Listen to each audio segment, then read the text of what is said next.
Hello students, standard 9, the moment. Today I will give you some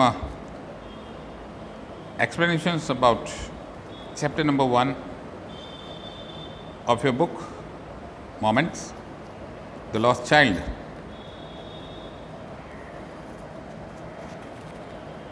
I think most of the students, most of the guys have the experience of losing in the crowd, or sometime you forget the way to home whenever you were kids. And what type of excitement at that time you had? Just remember it and think over it. And this is just think about the behavior of the child who has lost in the fair. The child goes to a fair with his parents. He is happy and excited, and wants sweets and toys displayed there, but his parents don't buy them for him. And what happened at the end? It was the festival of spring. From the wintry sets of narrow lanes and alleys emerged gaily clad humanity. Some walked, some rode horses, and some others sat, being carried on bamboo and bullock carts. One little boy ran between his father's legs, brimming over with life and laughter. So it was the day of visiting a fair. That is why the boy was very happy with that idea.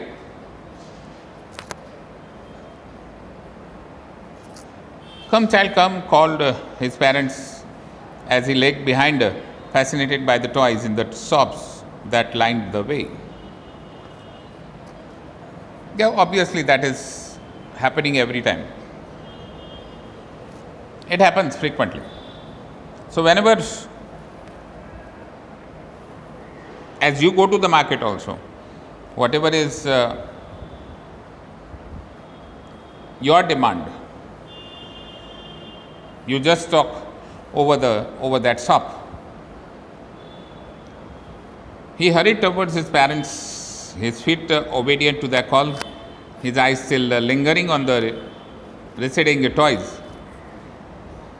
As he came to where they had stopped to wait for him, he could not suppress the desire of his heart, even though he well knew the old cold stare of refusal in their eyes. The boy was very much aware about their answer, that whenever I demand the toys, my parents will deny. "I want that boy," he pleaded.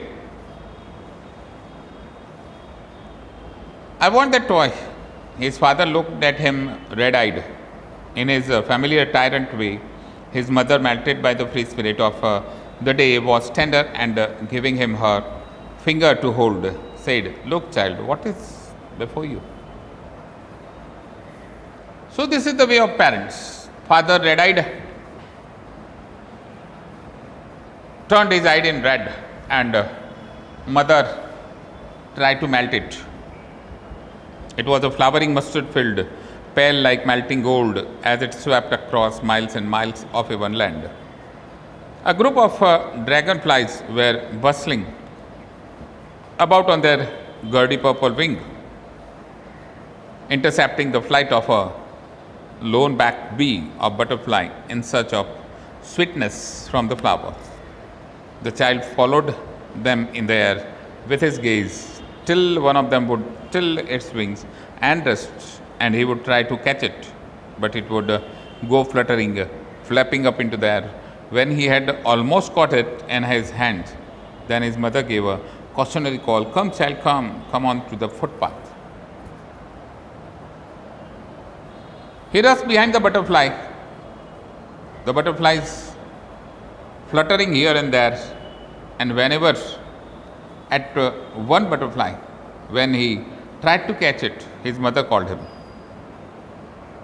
He ran towards his parents gaily and walked at abreast of them for a while, being, however, soon left behind, attracted by the little insect that worms along the footpaths that were teeming out from their hiding places to enjoy the sunshine.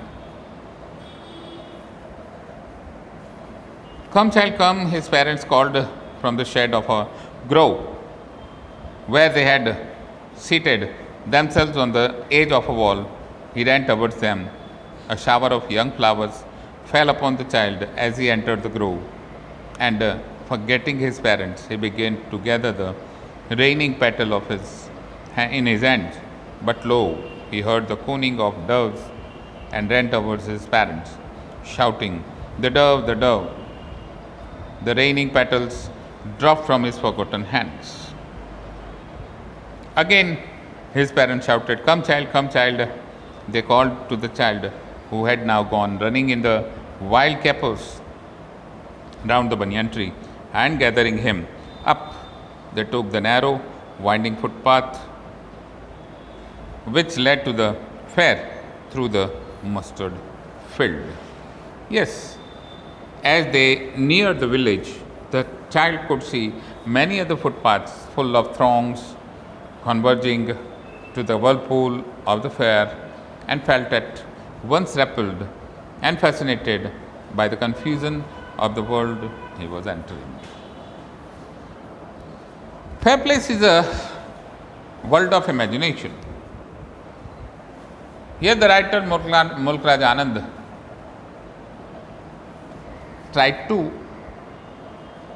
escape the worry, fear, and take the boy to the world of imagination. A sweet meat seller hawked gulab jamun, rasgulla, barfi, jalebi at the corner of the entrance, and a crowd pressed round his counter at the foot of the architecture of many colored sweets, decorated with leaves of silver and gold, and the child stared open-eyed, and his mouth watered for the barfi that was his favorite sweet. So, child liked the barfi. "I want that barfi," he slowly murmured, but the half knew he, as he begged, that his plea would not be heeded, because his parents would say he was greedy. So, without waiting for an answer, he moved on. He wanted to speak something. "I want this barfi," but he know the answer. He do not know the answer from his parents, and he stopped. He curtailed his greed to take barfi. A flower seller hawked a garland of gulmohar. The child seemed irresistibly drawn. He went towards the basket where the flowers lay heaped, and half murmured, "I want the garland," but he well knew his parents would refuse to buy him those flowers, because they would say that they were cheap. So, without waiting for an answer, he moved on. Here also, he was attracted by the garland of gulmohar. He went there also, tried to touch it, demanded it, but he knew the answer of his parents, and he did not demand that from his parents. A man stood holding a pole with yellow, red, green, and purple balloons flying from it. The child was simply carried away by the rainbow glory of the silken colors of and he was filled with an overwhelming desire to possess them all. But he well knew his parents would not buy him the balloons, because they would say he was too old to play with such toys. So he walked on further.